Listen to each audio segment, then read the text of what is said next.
ಮುಖ್ಯಮಂತ್ರಿ ಕುರ್ಚಿ ಎಷ್ಟ್ ದಿನ ಕೂತಿರ್ತೀನ ಅನ್ನೋ ಗ್ಯಾರಂಟಿ ಮಾನ್ಯ ಮುಖ್ಯಮಂತ್ರಿ ಸಿದ್ದರಾಮಯ್ಯನವರಿಗೆ ಇಲ್ಲ. ಅವ್ರು ಮಾತಾಡ್ತಾರ. ಅವರು 10 ಲಕ್ಷ ಕೋಟಿ ಕರ್ನಾಟಕ ರಾಜ್ಯದ ಸಾಲ, ಒಟ್ಟು ಸಾಲ, ಸಮಗ್ರ ಸಾಲ, ಕರ್ನಾಟಕ ರಾಜ್ಯದ ಸಮಗ್ರ ಸಾಲ 10 ಲಕ್ಷ ಕೋಟಿ. ಸಾಲ ಮಾಡದೆ ಗ್ಯಾರಂಟಿ ಯೋಜನೆಯನ್ನು ಕೊಡುವ ಸ್ಥಿತಿಯಲ್ಲಿಲ್ಲ. ಸಾಧನೆ ಯಾವುದು ಹೇಳಿ? ಇಂಥ ಸಾಧನೆ ಅಂತೇಳಿ, ಇಂತಿಂತ ಸಾಧನೆ ಅಂತ ಹೇಳಿದ್ರೆ ಆ ಸಾಧನೆ ಬಗ್ಗೆ ನಾವು ಸ್ವಲ್ಪ ಹೆಮ್ಮೆ ಪಟ್ಕೊಳ್ಬಹುದು. ಹೆಮ್ಮೆ ಪಟ್ಕೊಳ್ಳುವಂತ ಸಾಧನೆ ಯಾವ್ದಿದೆ?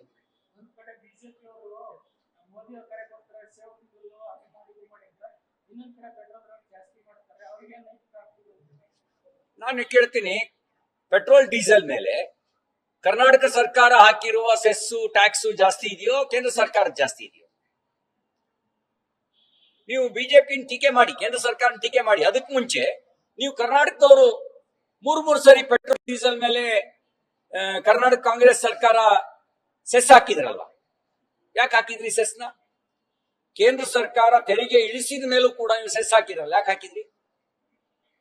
ಯಾವ ಕಾರಣಕ್ಕೆ ಹಾಕಿದ್ರಿ ಅಂತ ಹೇಳಿ. ಸೆಸ್ ಇಳಿಸಿ ಚರ್ಚೆಗೆ ಬನ್ನಿ. ನಿಮ್ ತೆರಿಗೆ ಜಾಸ್ತಿ ಇದೆಯೋ ಕೇಂದ್ರ ಸರ್ಕಾರ ತೆರಿಗೆ ಜಾಸ್ತಿ ಇದೆಯೋ ಚರ್ಚೆ ಆಗ್ಲಿ.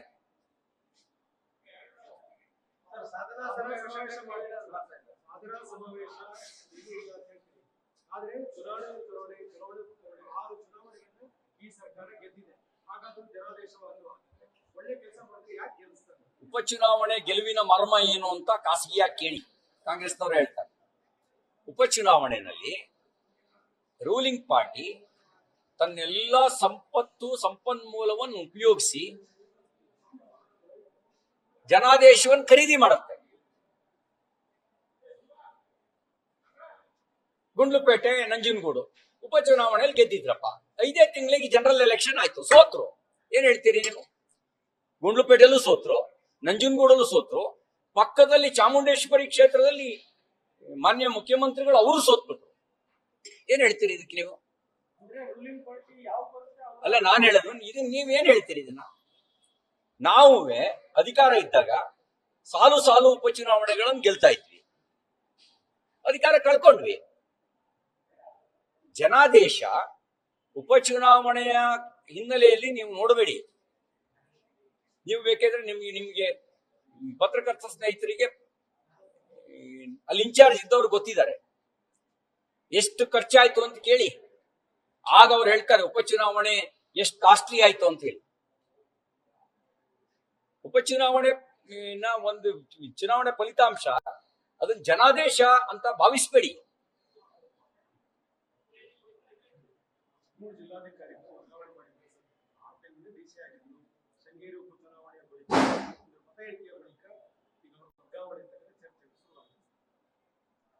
ಮತ ಎಣಿಕೆ ಕಾರಣಕ್ಕೆ ಅವರನ್ನ ವರ್ಗಾವಣೆ ಮಾಡಿದ್ರೆ ಅದು ಈ ಸರ್ಕಾರದ ಹತಾಶೆ ಆಗತ್ತೆ, ಒಂದು ತಪ್ಪು ಸಂದೇಶ ಕೊಟ್ಟಂಗಾಗತ್ತೆ. ನನಗೆ ಗೊತ್ತಿರೋಂಗೆ ಅವರು ಸಾಮಾಜಿಕವಾಗಿ ದಲಿತ ವರ್ಗಕ್ಕೆ ಸೇರಿದವರು.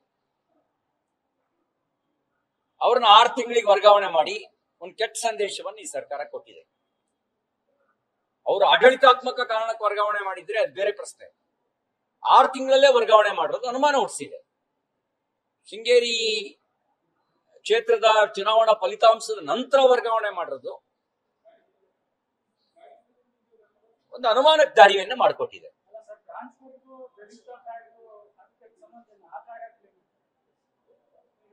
ನಾನು ಹೇಳ್ತಾ ಇರೋದು, ಸಿದ್ದರಾಮಯ್ಯನವರು ಯಾವಾಗಲೂ ಹೇಳ್ತಿರ್ತಾರಲ್ಲ, ಅಹಿಂದ ಸಾಮಾಜಿಕ ನ್ಯಾಯ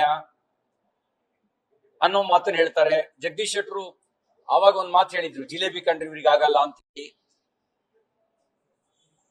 ಜಿಲೇಬಿ ಕಂಡ್ರಾಗದೆ ಇದ್ರೆ ಅದು ಮುಂಚಿಂದಲೂ ಕಂಡ್ರಾಗ್ತಿರ್ಲಿಲ್ಲ ಅಂತ ಭಾವಿಸ್ಬೋದು. ಆದ್ರೆ ಇಲ್ಲಿ ನೀವು ಅಹಿಂದಾದವ್ರನ್ನು ಕಂಡ್ರಾಗದೆ ಇರೋ ಸ್ಥಿತಿಗೆ ಯಾಕೆ ಬಂದ್ಬಿಟ್ರಿ ಅಂತ.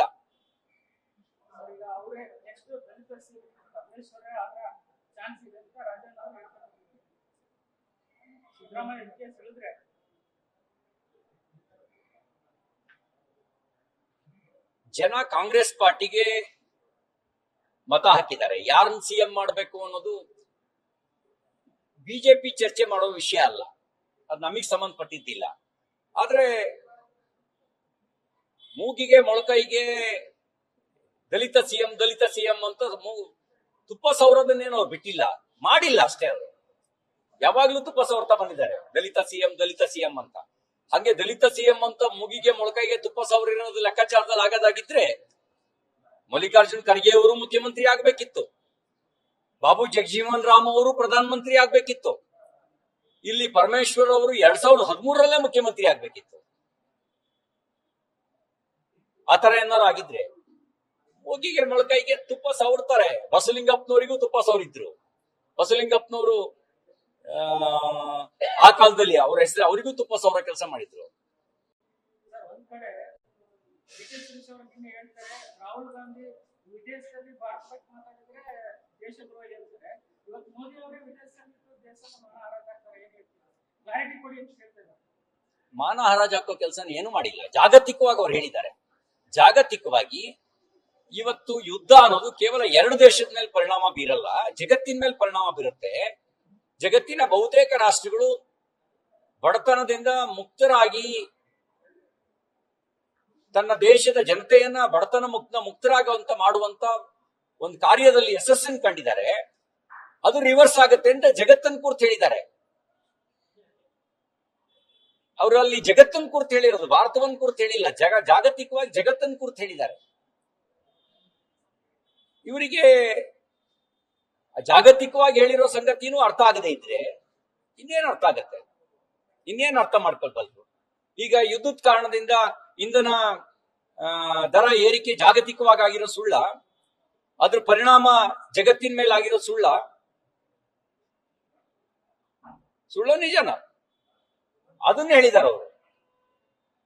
ಕೃಷ್ಣ ಬೈರೇಗೌಡರು ಒಂದ್ ಕಡೆ ಹೇಳ್ತಾರೆ, ನಾವು ಸರ್ಕಾರ ಬಂದು ವರ್ಷ ಆದ್ಮೇಲೆ ಜನರಿಗೆ ಒಳ್ಳೆ ಮಾಡಿದ್ದಕ್ಕೆ ನಮಗೆ ಅಧಿಕಾರ ಕೊಟ್ಟಿದ್ದಾರೆ, ಅವ್ರ ಅಧಿಕಾರ ಸರಿಯಾಗಿ ಕೆಲಸ ಮಾಡಿಲ್ಲ, ಅದಕ್ಕೆ ಅವ್ರ ಮನೆ ಕಳಿಸ್ತಾರೆ. ಇವೆಲ್ಲ ಗೊತ್ತಾಗದು 2028ಕ್ಕೆ. ಒಳ್ಳೆ ಕೆಲಸ ಮಾಡಿದಾರೋ ಬಿಟ್ಟಿದಾರೋ ಅನ್ನೋದು ಗೊತ್ತಾಗದು 2028ಕ್ಕೆ. ಅಷ್ಟೆಲ್ಲ ಅವ್ರು ಕರೆಕ್ಟ್ ಆಗಿ ಮಾಡಿದ್ರೆ ಯೂನಿಫಾರ್ಮ್ ಬದಲಿಗೆ ಹಿಜಾಬ್ ಹಾಕೊಂಡು ಬರ್ಬೋದು ಅಂತ ಹೇಳುವಂತ ದುಸ್ಥಿತಿ ಬರ್ತಿರ್ಲಿಲ್ಲ. ಬ್ಲಾಕ್ ಮೈಲಿಗೆ ಮಣಿಯುವಂತ ದುಸ್ಥಿತಿ ಬರ್ತಿರ್ಲಿಲ್ಲ. ಬ್ಲಾಕ್ ಮೈಲಿಗೆ ಮಣಿದಿದ್ದಾರೆ ಅಂತ ಹೇಳಿದ್ರೆ ಅವ್ರಿಗೆ ಅನ್ಸಿದೆ ಎಲ್ಲೋ ನಮಗೆ ಥ್ರೆಟ್ ಇದೆ, ಅಟ್ಲೀಸ್ಟ್ ಡೆಪಾಸಿಟ್ ಆದ್ರೂ ಉಳಿಸ್ಕೊಳ್ಳೋವಷ್ಟಾದ್ರೂ ವೋಟ್ ಬ್ಯಾಂಕ್ ಉಳಿಸ್ಕೊಳ್ಳೋಣ ಅನ್ನೋ ತೀರ್ಮಾನಕ್ಕೆ ಬಂದಿದ್ದಾರೆ.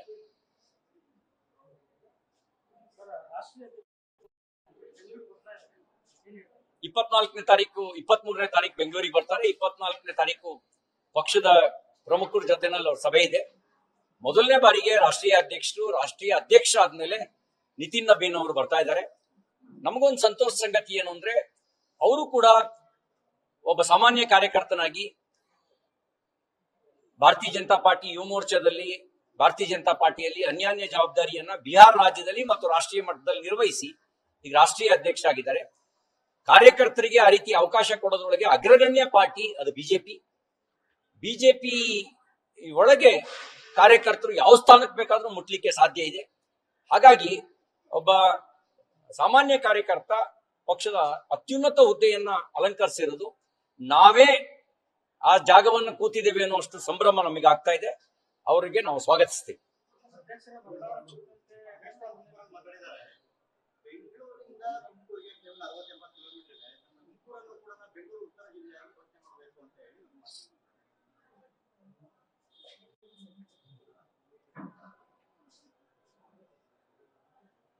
ಹೆಸರನ್ನ ಘೋಷಣೆ ಮಾಡ್ತಿದ್ದಂಗೆನೆ ಪರಿಸ್ಥಿತಿ ಬದಲಾಗತ್ತಾ?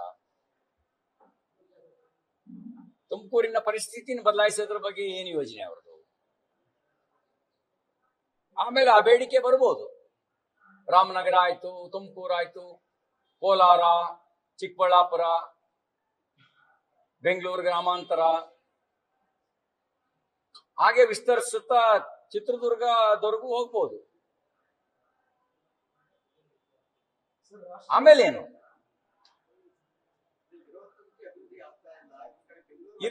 ಈಗ ಹೆಸರನ್ನು ಬದಲಾಯಿಸ್ತಿದ್ದಂಗೆನೆ ಸಮಗ್ರ ಅಭಿವೃದ್ಧಿ ಆಗ್ಬಿಡುತ್ತಾ? ಅಭಿವೃದ್ಧಿಗೆ ಈ ಸರ್ಕಾರದ ಯೋಜನೆಗಳೇನು? ಇನ್ಫ್ರಾಸ್ಟ್ರಕ್ಚರ್ ಡೆವಲಪ್ಮೆಂಟ್ಗೆ ಕಳೆದ 3 ವರ್ಷದಲ್ಲಿ ಎಷ್ಟು ಅನುದಾನ ಕೊಟ್ಟಿದ್ದಾರೆ? ಒಂದು ಸರ್ಕಾರದ ಅಳತೆಗೋಲೆ ಕ್ಯಾಪಿಟಲ್ ಇನ್ವೆಸ್ಟ್ಮೆಂಟ್. ಅವ್ರ ಫೈನಾನ್ಷಿಯಲ್ ಸ್ಟ್ರೆಂತ್ ಅನ್ನ ಅಳಿಯೋದು ಅವರ ಬಂಡವಾಳ ವೆಚ್ಚ ಎಷ್ಟು ಅನ್ನೋದ್ರ ಮೇಲೆ, ಕಮಿಟೆಡ್ ಎಕ್ಸ್ಪೆಂಡಿಚರ್ ಮೇಲೆ ಅಲ್ಲ. ಈಗ ಇದರಲ್ಲಿ ಒಂದು ಕ್ಯಾಪಿಟಲ್ ಎಕ್ಸ್ಪೆಂಡಿಚರ್, ಇನ್ನೊಂದು ಕಮಿಟೆಡ್ ಎಕ್ಸ್ಪೆಂಡಿಚರ್. ಕಮಿಟೆಡ್ ಎಕ್ಸ್ಪೆಂಡಿಚರ್ ಮೇಲೆ ಆ ಸರ್ಕಾರದ ಅಳಿಯಲ್ಲ, ಕ್ಯಾಪಿಟಲ್ ಇನ್ವೆಸ್ಟ್ಮೆಂಟ್ ಮೇಲೆ ಅಳಿಯೋದು. ಕ್ಯಾಪಿಟಲ್ ಇನ್ವೆಸ್ಟ್ಮೆಂಟ್ ಎಷ್ಟು ಉದ್ಯೋಗ ಸೃಷ್ಟಿಯಾಗಿದೆ, ಖಾಸಗಿ ವಲಯದಲ್ಲಿ ಎಷ್ಟು ಉದ್ಯೋಗ ಸೃಷ್ಟಿಯಾಗಿದೆ, ಸಾರ್ವಜನಿಕ ವಲಯದಲ್ಲಿ ಎಷ್ಟು ಉದ್ಯೋಗ ಸೃಷ್ಟಿಯಾಗಿದೆ, ಸರ್ಕಾರಿ ವಲಯದಲ್ಲಿ ಎಷ್ಟು ಉದ್ಯೋಗ ಸೃಷ್ಟಿಯಾಗಿದೆ, ಇದ್ರ ಮೇಲೆ ಅಳಿಯೋದು. ಇದನ್ನ ಸರಿಯಾಗಿ ಮಾಡಿದ್ರೆ ತುಮಕೂರಿಗೂ ಒಂದು ಐಡೆಂಟಿಟಿ, ಒಂದು ರೆಸ್ಪೆಕ್ಟು ತುಮಕೂರು ಹೆಸರಿಗೆ ಬರ್ತಿತ್ತು.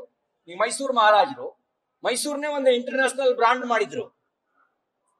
ಮೈಸೂರನ್ನೇ ಒಂದು ಇಂಟರ್ನ್ಯಾಷನಲ್ ಬ್ರಾಂಡ್ ಅನ್ನ ನಾಲ್ವಡಿ ಕೃಷ್ಣರಾಜ ಒಡೆಯರ್ ಮಾಡಿದ್ರು. ಸರ್, ರಾಷ್ಟ್ರೀಯ ಅಧ್ಯಕ್ಷರು ಬರೋ ಹಿನ್ನೆಲೆಯಲ್ಲಿ ಕರ್ನಾಟಕ ಬಿಜೆಪಿ ರಾಜ್ಯಾಧ್ಯಕ್ಷರ ಬದಲಾವಣೆ ಕುರಿತಂತೆ ಚಟುವಟಿಕೆಗಳು ಬೆಳೆಯುತ್ತದೆ. ನಿಮ್ಮ ಊಹೆ. ನ್ಯೂಸ್ ಫಸ್ಟ್ ನಿರ್ಭೀತಿಯಿಂದ ನಿಮ್ಮ ಪರವಾಗಿ.